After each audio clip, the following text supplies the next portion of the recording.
नमस्कार। नमस्कार, जय हिंद, वंदे मातरम। स्वागत है आप सभी का आरएस एजुकेशन ऑनलाइन प्लेटफॉर्म पर। राष्ट्र हित में शिक्षा हेतु यह चैनल पूर्णतः समर्पित है। इस चैनल का मुख्य उद्देश्य हमारे युवा साथी जो आज तैयारी के क्षेत्र में लगे हुए हैं, जो भविष्य में अपना नाम खुद बनाना चाहते हैं, एक अच्छी जीवन यापन हेतु एक अच्छी नौकरी पाना चाहते हैं, उन सभी प्यारे भाइयों के लिए यह चैनल पूर्णतः समर्पित है। आज हम जो है अपने R S education online platform पर जीके जीएस भंडारा सीरीज लेकर आप लोगों के बीच सामने उपस्थित हुए हैं। आप लोगों से एक निवेदन है कि यदि आपने हमारी चैनल को विजिट किया है, देखा है, तो आप लोग ये वीडियो पूरी देखें। हमारे कंटेंट को और आप लोग पसंद करते हैं तो कृपया वीडियो को लाइक करें, शेयर करें, सब्सक्राइब करें। आपका एक लाइक और एक शेयर हमें मोटिवेट प्रदान करता है। चलिए, तो बिना समय गवाए हम आगे अपने प्रश्नों की ओर बढ़ते हैं। पहला प्रश्न आपकी स्क्रीन पर ये रहा। 11वां मौलिक कर्तव्य संविधान में कब जोड़ा गया? प्रश्न आपके सामने है। 11वां मौलिक कर्तव्य संविधान में कब जोड़ा गया? ऑप्शन है 2002, 2004, 1992, 1984। तो इस प्रश्न का जो राइट आंसर है वो आपको बताएं हम। इस प्रश्न का राइट आंसर है 2002। 86वें संविधान संशोधन 2002 के अंतर्गत संविधान में 11वां मौलिक कर्तव्य जोड़ा गया। इस प्रश्न की अगर व्याख्या की बात करें तो इस प्रश्न का उत्तर ए 2002 सही है। 86वें संविधान संशोधन 2002 के अंतर्गत संविधान में 2002 में 11वां मूल कर्तव्य जोड़ा गया, जो कि शिक्षा के अधिकार से संबंधित है। तो इस प्रश्न का राइट आंसर ऑप्शन ए है। बात करें अपने दूसरे प्रश्न की। दूसरा प्रश्न आपकी स्क्रीन पर है। रोटी किसके कारण से फूल जाती है? ऑप्शन आपके सामने हैं। कार्बन डाइऑक्साइड, ऑक्सीजन, नाइट्रोजन या हाइड्रोजन।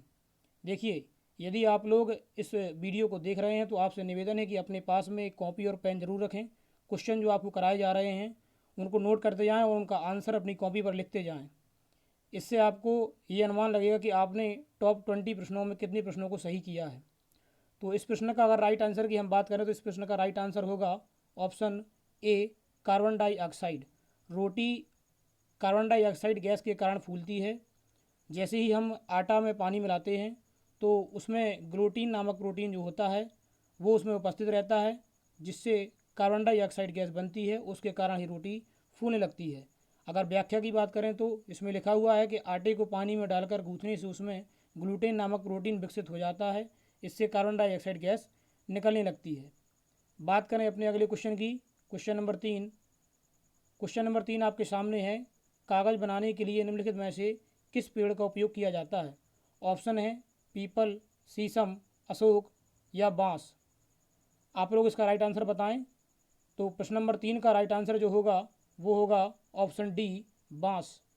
कागज़ बनाने के लिए मूल रूप से बांस का प्रयोग किया जाता है। प्रश्न की व्याख्या की बात करें तो इसका उत्तर जो है बांस सही है। हमारे देश भारत में बांस तथा सबई घास का कागज़ बनाने में मुख्य रूप से प्रयोग किया जाता है। कागज़ के निर्माण में शीर्ष देश चीन है। बात की जाए अगर कि पूरे विश्व में सबसे अधिक कागज़ कहाँ बनाया जाता है, तो इस क्षेत्र में सबसे अधिक जो निर्माण है वो चीन देश करता है, यानी कि सबसे टॉप पर कागज़ के निर्माण में चीन देश है। बढ़ते हैं अपने अगले प्रश्न की ओर। अगला प्रश्न है, नालंदा विश्वविद्यालय कहाँ स्थित है? ऑप्शन आपके हैं मध्य प्रदेश, छत्तीसगढ़, झारखंड, बिहार। इस प्रश्न के राइट आंसर की बात करें तो इस प्रश्न का राइट आंसर है ऑप्शन डी, बिहार।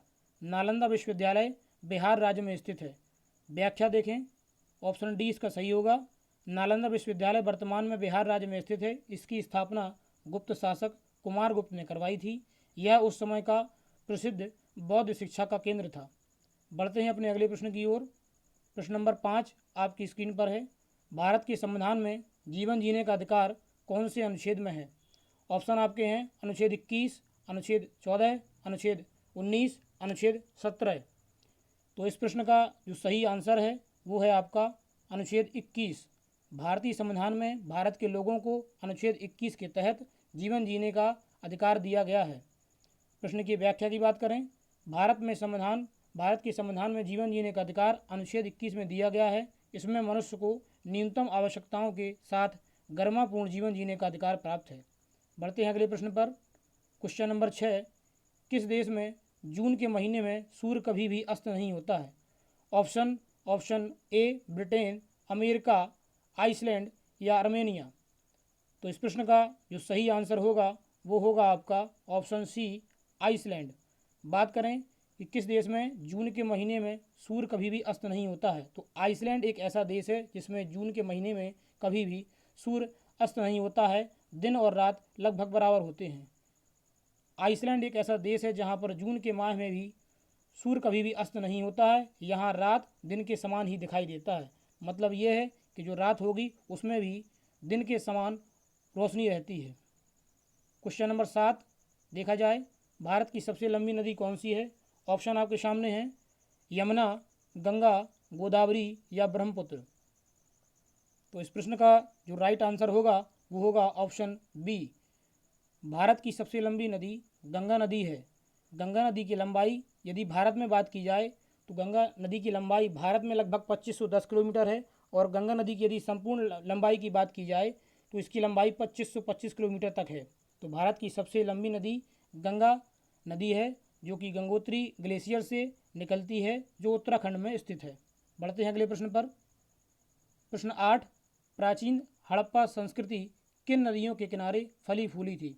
ऑप्शन आपके सामने दिए गए हैं, नर्मदा, गंगा, ब्रह्मपुत्र या सिंधु नदी। इस प्रश्न का जो राइट आंसर होगा वो होगा ऑप्शन डी, सिंधु नदी। प्राचीन हड़प्पा संस्कृति जो थी वो मूल रूप से सिंधु नदी के किनारे ही फली फूली थी।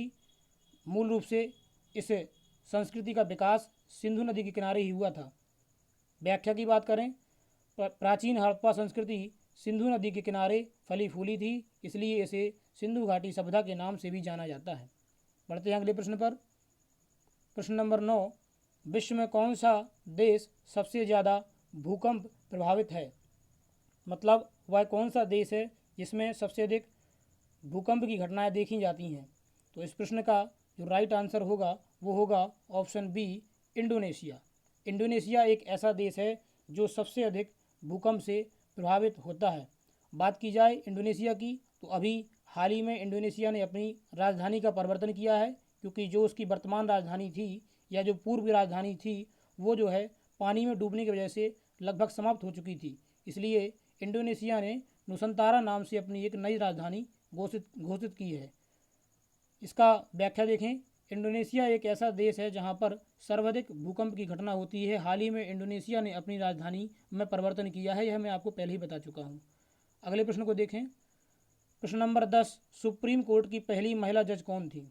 ऑप्शन है, फातिमा बीबी, श्रीमती लीला सेठ, किरण बेदी, विजय लक्ष्मी पंडित। तो इस प्रश्न का जो राइट आंसर है वो है option A, Fatima Bibi. Supreme court की पहली महिला जज जो थी वो फातिमा बीबी थी। व्याख्या देखें, अक्टूबर 1989 में सुप्रीम कोर्ट की पहली महिला जज फातिमा बीबी को बनाया गया था। बढ़ते हैं अगले प्रश्न पर। प्रश्न नंबर 11, लोकटक झील किस राज्य में स्थित है? ऑप्शन आपके सामने दिए गए हैं, केरल, उत्तराखंड, मणिपुर या राजस्थान। तो इस प्रश्न का जो राइट आंसर होगा वो होगा ऑप्शन सी, मणिपुर। लोकटक झील मणिपुर राज्य में स्थित है, और लोकटक झील मणिपुर राज्य जो है वो एक पूर्वी राज्य है, और लोकटक झील पर ही एक जो है मणिपुर में बहुत ही अच्छा केबिल लामजाओ करके एक राष्ट्रीय उद्यान है, जो कि भारत का एकमात्र तैरता हुआ राष्ट्रीय उद्यान केबिल लामजाओ मणिपुर में स्थित है। बढ़ते हैं अगले प्रश्न की ओर। प्रश्न 12, निम्न में से कौन अंडमान द्वीप समूह को निकोबार द्वीप समूह से अलग करता है? ऑप्शन है आपके, 11 degree channel, 10 degree channel, 9 degree channel, 8 degree channel. इस प्रश्न के सही उत्तर की यदि बात की जाए तो इस प्रश्न का सही उत्तर है ऑप्शन बी, 10 डिग्री चैनल जो है वो अंडमान को निकोबार से अलग करता है। इसके अलावा अन्य चैनल की बात की जाए तो 8 डिग्री चैनल मालदीव को मिनिकॉय से, 9 डिग्री चैनल लक्षद्वीप को मिनिकॉय से एवं 10 डिग्री चैनल अंडमान को निकोबार से अलग करता है। बढ़ते हैं अगले प्रश्न पर। प्रश्न नंबर 13, सिंधु घाटी सभ्यता का कौन सा प्राचीन शहर अपने बंदरगाह के लिए प्रसिद्ध था? ऑप्शन है, लोथल, चहुंदड़ो, धौलावीरा या मोहनजोदड़ो। इस प्रश्न का राइट आंसर जो होगा वो लोथल होगा, क्योंकि लोथल जो वर्तमान में गुजरात राज्य में स्थित है वो उस समय का सिंधु घाटी सभ्यता का प्रसिद्ध बंदरगाह हुआ करता था, जहाँ से वहाँ के लोग समुद्री व्यापार किया करते थे। व्याख्या देखी जाए, लोथल जो कि वर्तमान में गुजरात राज्य में स्थित है, सिंधु घाटी सभ्यता का प्रमुख बंदरगाह था, जहाँ से बड़े पैमाने पर समुद्री व्यापार किया जाता था। बढ़ते हैं अगले प्रश्न पर। प्रश्न 14, आज़ाद हिंद फौज की स्थापना कहाँ हुई थी? ऑप्शन आपके सामने हैं, अमेरिका, लंदन, सिंगापुर या आयरलैंड। इस प्रश्न का राइट आंसर जो है वो है ऑप्शन सी। आज़ाद हिंद फौज की स्थापना सिंगापुर में की गई थी। बात करें कि इसकी स्थापना किसने की थी, तो आज़ाद हिंद फौज की स्थापना 1942 में सिंगापुर देश में रास बिहारी बोस ने की थी, जो कि एक क्रांतिकारी संगठन था। अगले प्रश्न की ओर बढ़ते हैं। प्रश्न नंबर 15, पुष्कर मेला कहाँ लगता है? Option A Uttar Pradesh, B Madhya Pradesh, C Tamil Nadu या डी राजस्थान। इस प्रश्न के राइट आंसर की बात करें, ऑप्शन डी इसका राइट आंसर होगा। पुष्कर जो कि राजस्थान में स्थित है, वहाँ पर एक प्रसिद्ध मेला लगाया जाता है जिसको पुष्कर मेला के नाम से जाना जाता है। तो इस प्रश्न का राइट आंसर होगा ऑप्शन डी राजस्थान। अजमेर से 11 किलोमीटर दूर हिंदुओं का प्रसिद्ध तीर्थ स्थल पुष्कर जो कि राजस्थान राज्य में है, यहाँ पर कार्तिक पूर्णिमा को मेला लगता है जिसे पुष्कर मेला के नाम से जाना जाता है। अगला प्रश्न, प्रश्न नंबर 16, जाकिर हुसैन का संबंध है? ऑप्शन ए तबला वादन से, ऑप्शन बी शहनाई वादन से, ऑप्शन सी बांसुरी वादन से, ऑप्शन डी संतूर वादन से। ये प्रश्न बड़ा इंपॉर्टेंट है और कई सारे एग्ज़ाम जैसे एसएससी, रेलवे वगैरह में पूछा जा रहा है। हाल ही में अभी ग्रुप डी के एग्ज़ाम चल रहे हैं, उसमें यह प्रश्न पूछा गया है कि जाकिर हुसैन का संबंध किस से है। तो इस प्रश्न के अगर राइट आंसर की बात की जाए तो जाकिर हुसैन का संबंध ऑप्शन ए तबला वादन से है। व्याख्या देखें, ऑप्शन ए इसका राइट आंसर है। जाकिर हुसैन का संबंध तबला वादन से है। इसके अलावा बिस्मिल्लाह खां का संबंध शहनाई वादन से है। पंडित हरिप्रसाद चौरसिया प्रसिद्ध बांसुरी वादक हैं। क्वेश्चन नंबर 17, दीन इलाही धर्म की स्थापना किसने की थी या दीन इलाही धर्म किसने चलाया था? ऑप्शन है बाबर, शाहजहां, अकबर या अलाउद्दीन खिलजी। तो इस प्रश्न का राइट आंसर जो होगा वो होगा ऑप्शन सी अकबर। दीन इलाही धर्म की स्थापना अकबर ने की थी। ऑप्शन सी इसका राइट आंसर है। व्याख्या की बात करें, सन 1582 में मुगल सम्राट अकबर द्वारा दीन इलाही धर्म की स्थापना की गई। इसका मुख्य उद्देश्य भारत के सभी धर्मों को एक साथ लाना था। बढ़ते हैं अगले प्रश्न पर। क्वेश्चन नंबर 18, लोसांग उत्सव कहाँ मनाया जाता है? इस प्रश्न को आप लोग इम्पोर्टेंट मार्क करें क्योंकि ये प्रश्न कई सारे एग्जाम में पूछा गया है और आगे भी पूछने की प्रबल संभावना है। ऑप्शन ए दिया गया है Manipur, option B Sikkim, option C Karnataka, option D Jammu Kashmir. तो इस प्रश्न का जो राइट आंसर है वो आपका है ऑप्शन बी सिक्किम। लोसांग जो त्यौहार होता है वो सिक्किम में मनाया जाता है। तो लोसांग त्यौहार जो होता है वो सिक्किम राज्य में मनाया जाता है। बात करें इसकी व्याख्या की तो ऑप्शन बी इसका राइट आंसर है। लोसांग या नामसूंग प्रतिवर्ष भारतीय राज्य सिक्किम में तिब्बती चंद्र कैलेंडर के 10वें महीने में 18वें दिन मनाया जाता है, जो फसल के मौसम की शुरुआत का प्रतीक है। बढ़ते हैं अगले प्रश्न की ओर। क्वेश्चन नंबर 19, निम्नलिखित में से कौन सा हिंदू पर्व थारू जनजाति द्वारा शोक पर्व के रूप में मनाया जाता है? ऑप्शन दिए हैं Deepawali, option B Holi, option C Baisakhi, option D Janmashtami. तो इस प्रश्न के राइट आंसर की बात करें तो इसका राइट आंसर जो होगा वो होगा ऑप्शन ए, क्योंकि थारू जनजाति जो होती है जो कि उत्तर प्रदेश और उत्तराखंड राज्य में पाई जाती है, तराई क्षेत्र में पाई जाती है, वो जो है दीपावली जो त्यौहार होता है, पर्व होता है, उसको शोक के रूप में मनाती है। ऑप्शन ए इसका राइट आंसर है। व्याख्या की बात करें तो पश्चिम बंगाल पश्चिम में भारत और नेपाल सीमा से लगे उत्तराखंड से लेकर पूर्व में बिहार तक के तराई भागों में थारू जनजाति पाई जाती है। ये लोग दीपावली को शोक के रूप में मनाते हैं। अगला प्रश्न, निम्नलिखित में से किस त्यौहार में सूर्य की पूजा की जाती है? Option A Baisakhi, option B Holi, option C Chhath या ऑप्शन डी पोंगल। तो इस प्रश्न का राइट आंसर जो होगा वो होगा ऑप्शन सी। छठ पूजा जो होती है इसमें मुख्य रूप से सूर्य देवता की पूजा की जाती है, जो कि बिहार में सर्वाधिक प्रसिद्ध त्यौहार के रूप में इसको मनाया जाता है। विकल्प इसका जो सही होगा वो ऑप्शन सी होगा, छठ।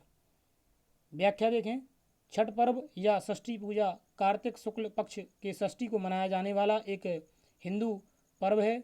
छठ पर्व बिहार में बड़े धूमधाम से मनाया जाता है। तो इस प्रकार हमने 20 प्रश्नों की श्रृंखला को पूरा किया। आप लोग कमेंट में ज़रूर बताएं कि आपको इस प्रश्न की श्रृंखला कैसी लगी, और यदि आपको ये वीडियो अच्छी लगी हो तो आप इस वीडियो को शेयर करें, लाइक करें, सब्सक्राइब करें। आपका एक सब्सक्राइब, एक लाइक हमें मोटिवेट देगा और हमें आगे सुधार करने का मौका देगा। इसी तरह हम आपके लिए वनडे एग्ज़ाम के लिए वीडियो लेके आते रहेंगे। आप लोग वीडियो को लाइक करना न भूलें। बहुत बहुत धन्यवाद।